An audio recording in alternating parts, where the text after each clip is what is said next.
Well, I had them throw that solo in at the end. Oh, come let us adore, that duet rather. Oh, come let us adore him on purpose because I want that to be a segue into my message. I'm only going to have about 15 minutes with you this afternoon sharing about the message that I think that hopefully will inspire you.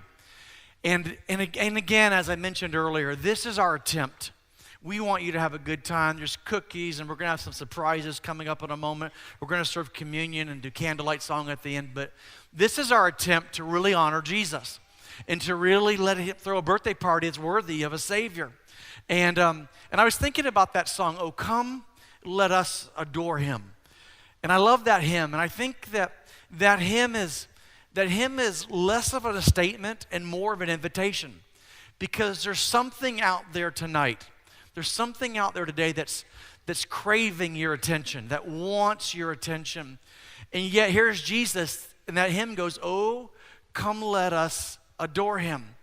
And my thought going into this short message is that you will always be on the search for something significant until you come to the place where you adore him, until you love him, until like he has your passion, until he has your worship. You will always be on the search for something else significant. And worship, guys, worship isn't a song. Worship isn't singing.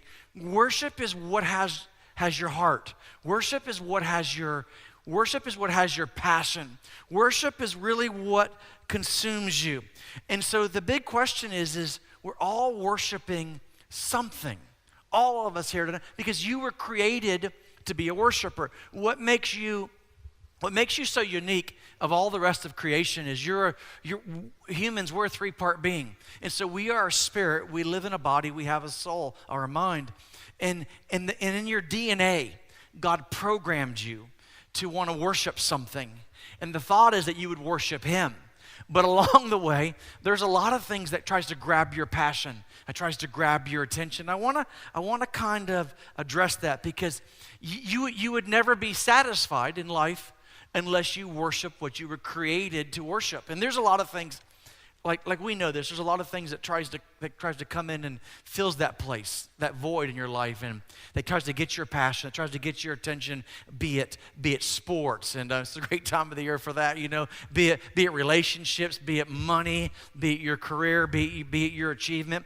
But eventually, success, all those things will let you down. You're never truly satisfied until you adore him. There's always a part of you that wants to be connected to your creator. And when you get that place, to the place where you're connected with him, there's nothing on the outside of this world that can rattle you. And so I know if you're here tonight, I know there are some people I want to talk to that, like, you're here, you love God, but you're not all in. Maybe you're here and you've tried that church thing, and you've tried that going to church didn't work for you. And I want to address that because I want you to know just clearly, as a pastor, I want you to hear me. Jesus didn't die on the cross so we could have church. He died on the cross so you could have a real, alive relationship with God through him. And then maybe you're here and you've come to the place where, hey, nothing in this world is really satisfying me. I want to unpack a story for you about the birth of Jesus. And let me just be honest with you. For a pastor, this is one of the most stressful times for us because we've got to preach the same. This is my 15th year doing this at East Coast Believers, and I got to preach a new Christmas message every year and use the same text. And I'm just hoping you don't remember last year's message. And but every year I read it and I study it, and I always try to pull out a portion of it that could relate to our life. And tonight, I want to do that. I want to pull out a section of the story of Jesus, and I want to use Matthew's account. And I want to talk about the wise men, the three wise men. And the Bible calls them the Magi. Matthew chapter 2 in verse 1, because they were on a journey, and they were searching for something, like a lot of us are here tonight. We're searching for something. We're on a journey. We're trying to find that satisfaction. We're trying to find that purpose. We're trying to find that fulfillment. A lot of people call it happiness, peace. And the premise of this is you'll never find it. You're searching, but you'll never find it until you connect with your Creator. Matthew 2, here it is. It says, after Jesus was born in Bethlehem in Judea, during the time of King Herod, which I don't want to ruin any of your Christmas plays, but this happened about 1.5 years after Jesus was born. So this wasn't actually in the manger. It said, the time of King Herod, Magi from the east came to Jerusalem. Now, Magi were religious guys back then, and they were really into the zodiac, and they worshiped stars, and it was a form of a religion back then. It's actually the word magi is where we get our English word magic. And so these magi, who are religious guys, came from the east to Jerusalem. And they asked, verse 2, they asked, where is the one who has been born of the Jews? In other words, where is he? Because like a lot of us, what we have now is just not working. And they're searching for something because what they're doing is not working. Where is he? We saw his star when it arose and have come to worship him. Verse 3, when King Herod heard this, he was disturbed, and all Jerusalem with him. When he had called together all the people's chief priests and teachers of the law, he asked them where the Messiah was to be born. In Bethlehem in Judea, they replied, for this is what the prophet has written. Interesting enough to note, there's 400 Old Testament prophecies that describe the life of Jesus. Interestingly enough, out of 400 of them, all 400 of them have been fulfilled absolutely as they were foretold hundreds and hundreds and thousands of years before that. One mathematician said this. He said, the probability of all 400 of those prophecies being fulfilled in that type of detail, it would be the equivalent of taking a quarter, marking an X, a red X on it, and then filling up the entire state of Texas 3 inches deep in quarters.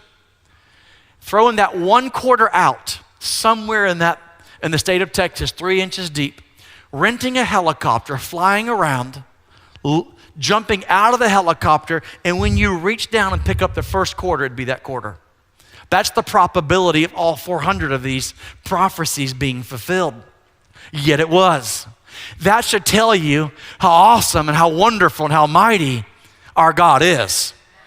Right? And so here it is, and it says in verse 6, but you, Bethlehem, here's the prophecy, in the land of Judah, are by no means least among the rulers of Judah, for out of you will come a ruler, talking about Jesus, who will shepherd my people Israel.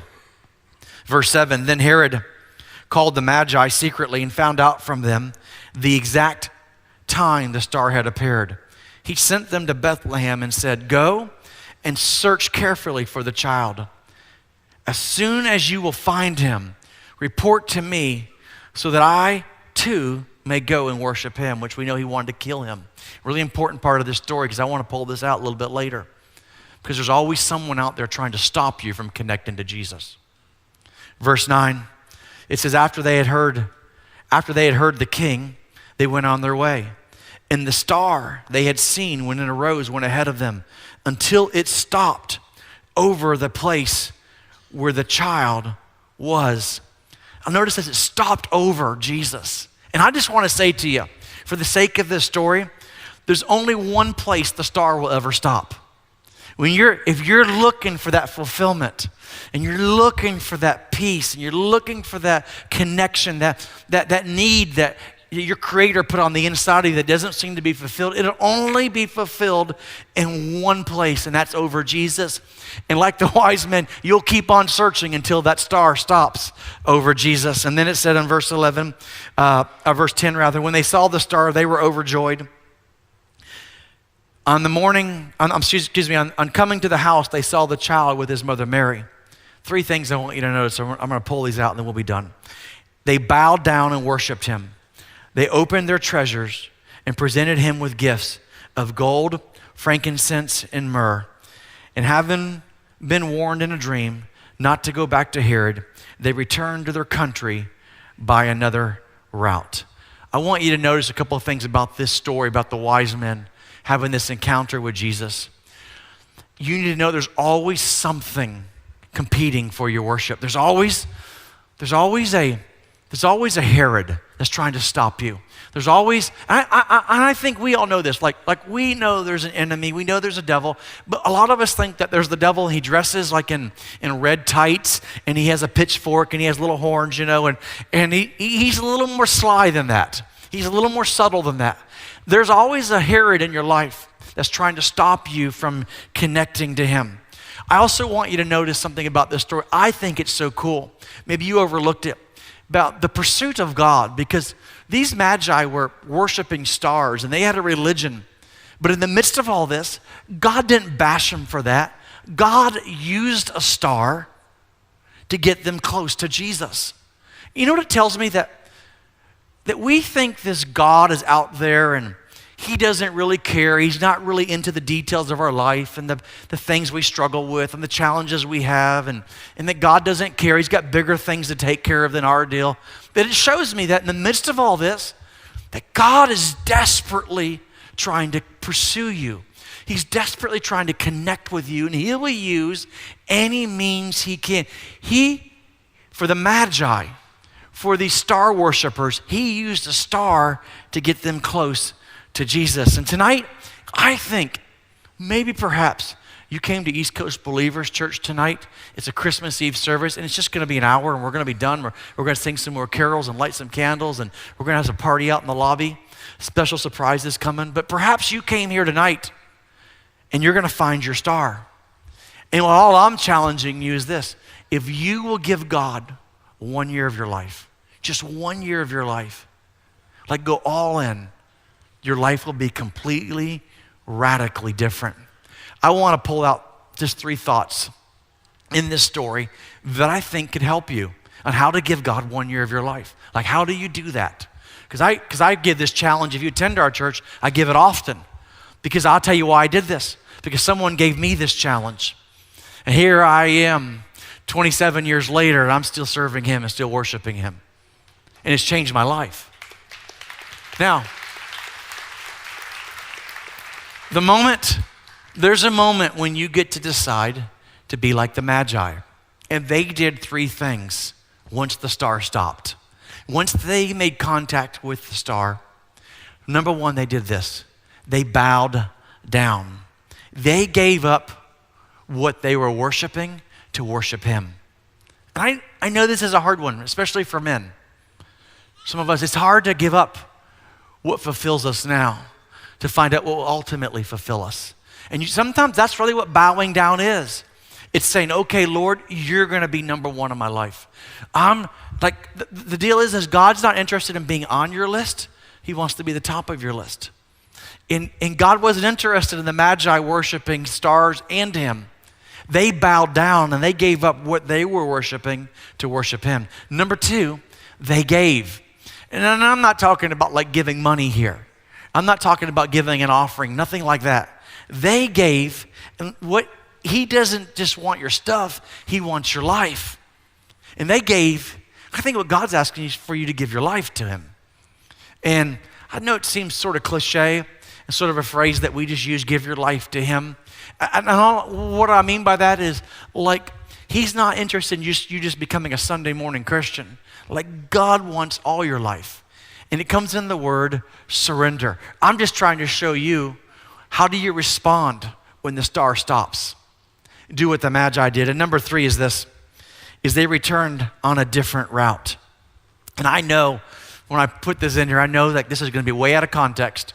And I know some of you can write and go, well, hey, that's not what that means. I know it doesn't mean this, but I'm going to use it for the sake of this Christmas message, okay? And but they went home another route. It means they went home a different way than they came. But for you, what does that mean? I think once you come in contact with him and you bow down, you quit worshiping what you are worshiping, you give your life, nothing else can happen but this, that you're going to go home another way. You're going to go out of here completely changed. At the end of 2019, it'll be a completely different year for you. And in fact, I am I'm going to give a shameless plug right here. I'm just going to be honest and tell you, we are launching a brand new series for the month of January here at East Coast Believers Church, and it's going to be called 2019 is your year. And we're going to talk about how to make 2019 the very best year of your life. Notice this, they bowed down, simple. They quit worshiping what they were worshiping. They gave that place of number one in their life, not to a career, not to a relationship, not to stuff, not to the pursuit of success. They gave it to Jesus. And then nothing else can happen but this. You go home another way. And I want you to know that has been our prayer this whole time for you. That you would come here and have a great service, have a good time, laugh and have fun, but that you would go home another way.